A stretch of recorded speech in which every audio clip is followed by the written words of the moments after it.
በእያንዳንዱ ስቴፕ እንቅፋት ተፈጥረና ባለመሳካቱ ተከሳለ።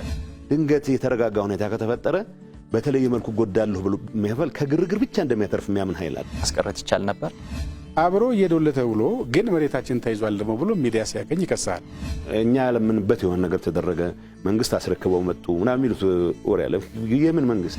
ተፈናቃይን መልስ ሲባል ተፈናቃይ በወታደር እጄ ካልገባው ብሎ ሆን ብሎ ያደናቀፈው ሰው ተፈናቃዮቻችን እየተሰቃዩ ነው ይላል። እውቅናን በተመለከተ ያለው ሁኔታ ምንድነው? ፓርቲ ሰራዊት የለውም። በቃ የህወሓት ሰራዊት ስለተባለ የህወሓት ሰራዊት ይዤ እቀጥላለሁ ሊሆን አይችልም።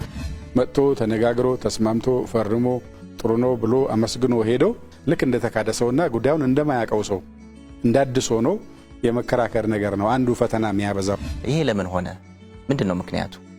አዲስ ጽሁፍ ማንበብ ያልቻለ ሰው ድሮ ያጠናትን ነገር ይዞ ነው መቀጠል የሚፈልገው።